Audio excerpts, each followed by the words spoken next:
spend most of my days behind the camera. But today, I'm stepping into a job I don't understand at all. Paturo po kung anong pwedeng gawin po sana. Hindi ko alam kung saan ako papwesto dito, kuya. Kuya naman! Welcome to the... A day in a life, trying on futures that might fit right. From screens to scrubs to suits and flights. A day in a life, we're taking our time. School needs a diploma, life needs discarded. So this is the AZ Job Challenge. Letter C, a day in the life of a carpenter. But before that, we have a problem. A big problem. Bigger than a house problem. I don't know any carpenters. But I know a solution. Step 1, look for an ongoing project of my dad. Step 2, go undercover and dress up like a carpenter. Step 3, sneak into his project. Step 4, pretend like I don't know anything. And step 5, we should find our candidate. Kuya, dito kayo? Hindi sir, delivery lang. Ayos, tara, pasok natin. Saan sir, balikat? Tuga mo ako. Ganito ah. Ano to? 40 kilos? Kaya ko na to. Joke lang, hindi kaya.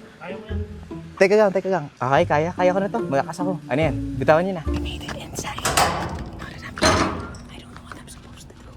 Now that we've successfully sneaked inside the job site, it's time to look for our candidate. And like you don't know anything. Ay po, ano pwede ko gawin dito? First day on the job.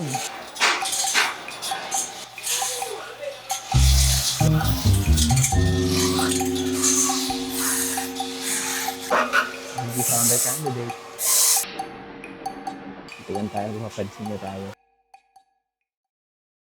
Ano anak? First day ko po, baguhan ako dito ngayon po. Paturo po kung anong pwedeng gawin po sana. Hindi ko alam kung saan ako papwesto dito, kuya. Ganap po kayo, katagal nagka-carpentero? 30 years na po. Experience na po. Ano po pangalan nyo? Tawagin mo lang akong Jose. Paano ako, mga finishing carpenter. Bakit po kayo nagka-carpentero? Ba't po ito napili yung trabaho? Ito kasi ang dating trabaho ng mga magulang ko eh. Ah, magulang niyo po. Mga anak nila. Ah, minanagmagan po. Pati dulo ko ganun. Tatlo kami magkakapatid, puro kami carpentero. Ako ang pinakabunso. Ilang taon na po kayo? 68 na ako. 68? Oo. Kala ko 67 po. Actually po, naka-vlog po ako eh. Sana ba yung camera ko? Ayun po. Okay lang po. Kabitan po kita ng mic. Episode 3, letter C. A day in the life po?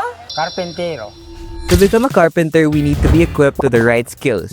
We'll need to learn about the tools a carpenter uses during work. Okay kuya, ano bang kailangan natin gawin para maging karpentero? Para matuto ka mag-carpentero, talaga meron kang meter tape. Okay. Lapis. Kasi doon mo susukatin yung gagawin mo kung anong length, saka yung width. Halimbawa ito, plywood. Dito ka magsusukat. Tapos anong pwedeng mga tools pwede natin gamitin? Lagari. Saan yung gagari kuya? What's gagari? Ito. Aso! So. Tapos ano pa after nito? Kailangan din to. Martilyo! Oo. Go! Pako. Pako. Ayan. Okay po. Turo mo muna sa akin kuya kung paano natin to gagamitin, yung mga equipment Ayun, natin. ang meter tape, pansukat yan. Halimbawa, gagawa ka ng haba, 60. Okay. Ayan. Doon mo lalagarin yan. Yung pencil na yan parang marker mo, Marker no? lang ito. So, Saka ano? na lalagarin. Okay. Tatry ko may pako dito. Ilang inches tong pako na to? Yung pako na to, ano to kuya? 6 inches. Ito? 7 inches yan. And ganito lang yan. Susundan mo lang yung marker, dadaan lang. Diretso. Naku kuya, mahal ko yung finger ko. Tatry natin. Karpentero ako dati. Tumatakas ako. Itabi niyo yung kamay niyo! Ay, joke lang. Tama ba ginagawa ko? Hirap naman ito. Ito na yun? Ever ka ba nasugatan dito? Madalas. Madalas? Totoo? Nandiyan pa naman kamay mo. Nandiyan. Pwedeng... Bawas na yun, agad.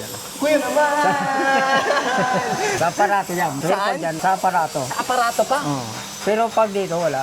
Ito. Okay, Hindi kaya delikado. ka dito. Okay ka dito. Left-handed. Gusto mo pa. Kaya ko ito. Left-handed ka ba? Right.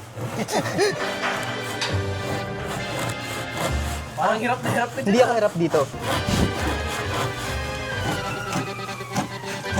Ano ba ito?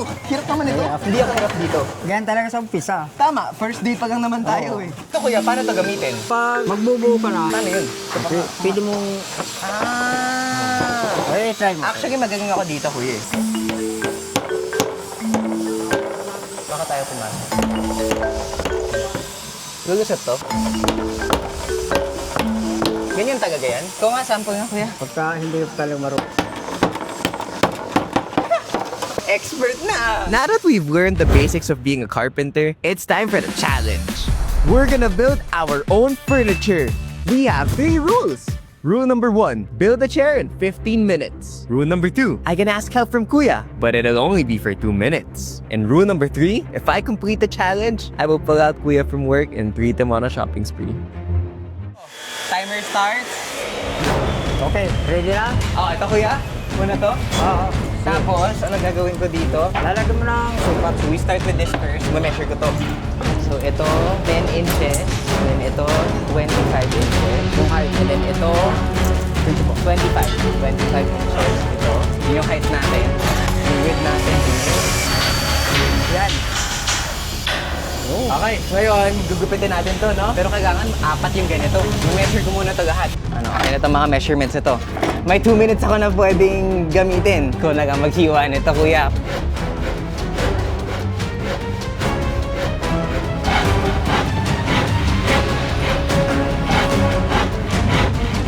Go, kuya! Go, kuya! Ayos, dalawa na nagawa. Oh, next naman, next naman. Let's go, kuya! Let's go, kuya!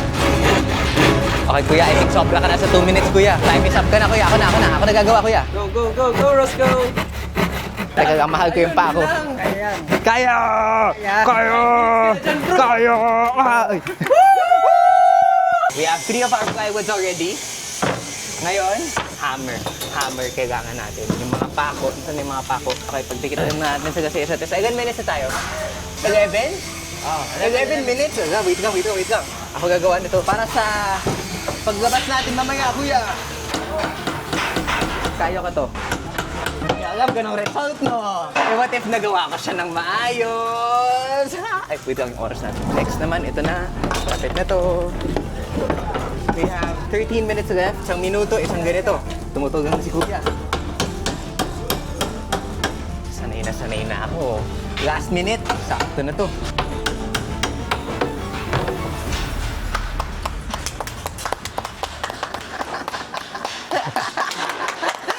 Ayos! Para mga 20 seconds, babagsak na yan. Ayos ko yun, nagawa natin. Ngayon, tutupad ko yung promise ko. Gawin natin si Kuya sa mall para gagawin ko ng gusto niya. Ano, okay ka sa'yo? Okay, sir. Tara. Teka lang, Roscoe. Tatakas mo lang si Kuya sa project? Ay, baka pwedeng pahiram si Kuya Jose. Paano siya dadalhin? Sa mall.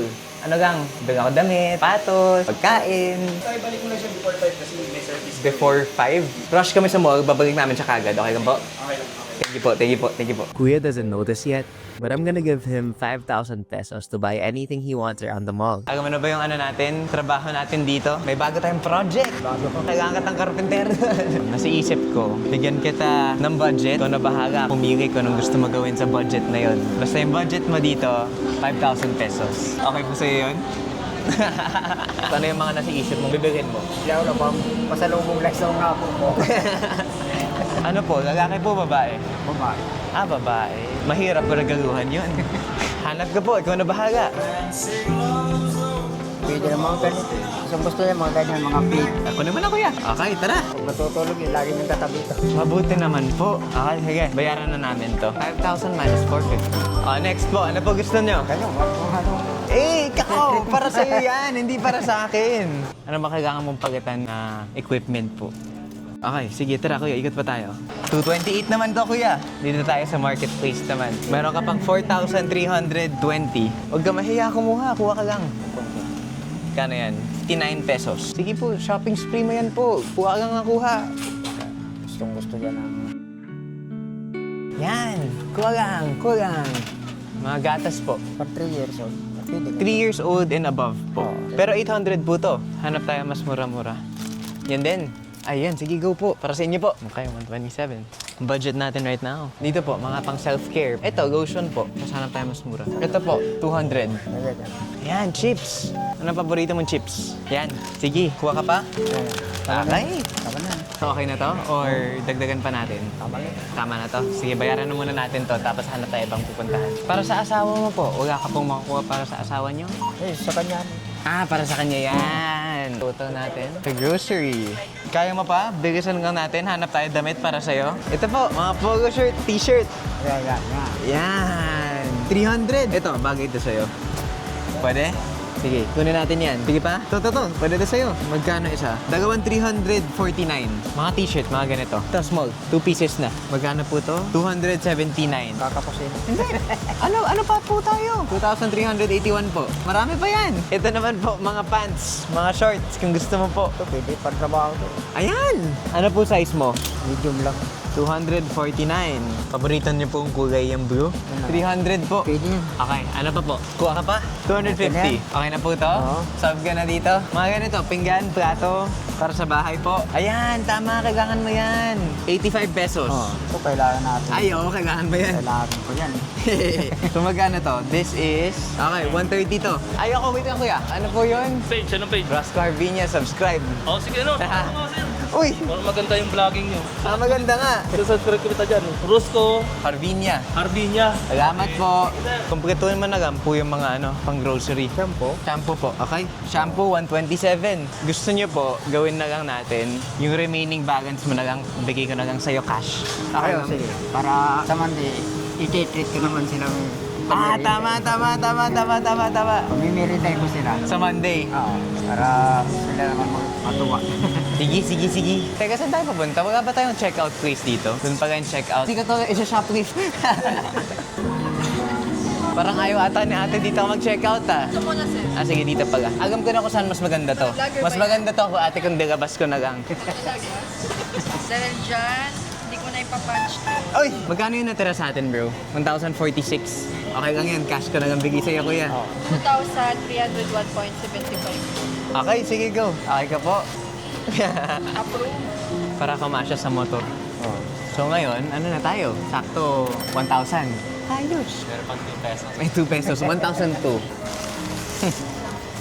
Salamat po sa pagsama sa akin. Kamusta kaya? Happy naman. Siyempre. Ang dami na yung pamili. Enjoy? Yeah. Sa Monday, i-treat ko sila. Tama. Para masaya naman sila. Oo naman. Nag-aantay. Okay, ayos. Okay, salamat. Thank you. Thank you rin po. Maraming salamat sa Oo naman. kasi yan dyan. Kaya yan, shopping kami. Salamat sa pag-antay. Ay, kuya, pang Ay. merienda mo sa mga kasama Sige, mo. thank you. Salamat sa pagsama sa vlog. Salamat din ha. Sana umano yan. Mag-click. Ingat po. Ay, yung mic ko. Ay, oo. Now that we finished our day as a carpenter, it's time for our mandatory job rating.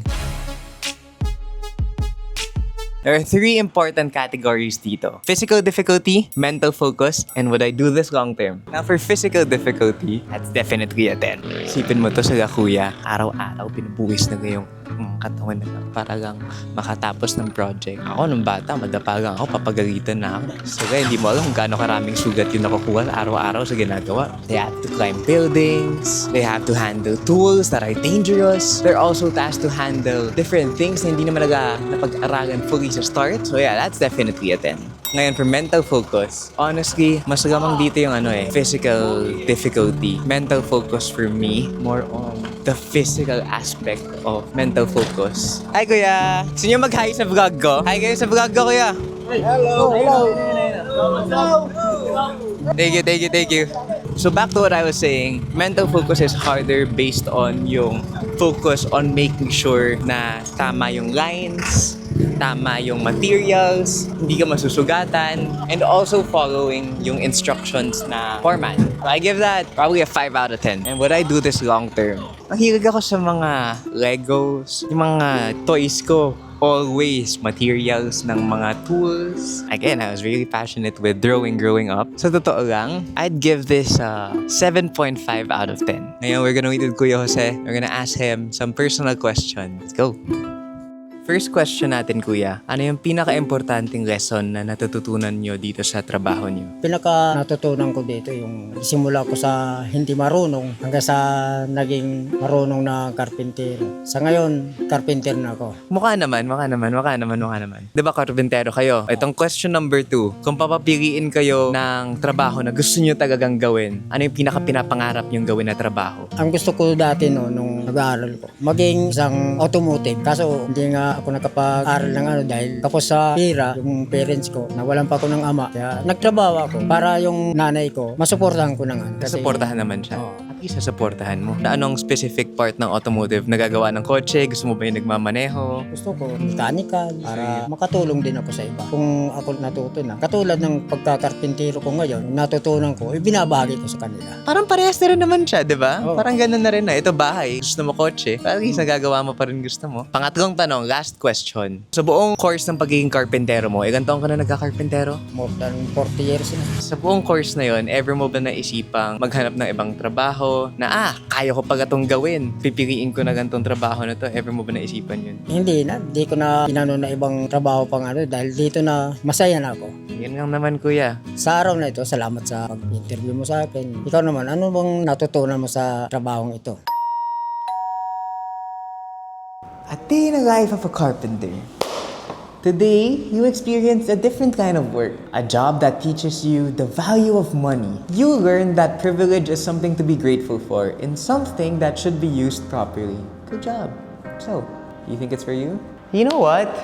Personally, this job teaches you the core values that other professions don't teach. A profession like a carpenter plays a key role in society.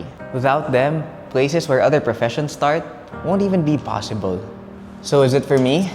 Personally, I want to help carpenters like Kuya Jose. So no, this job is for me not to join, but to help.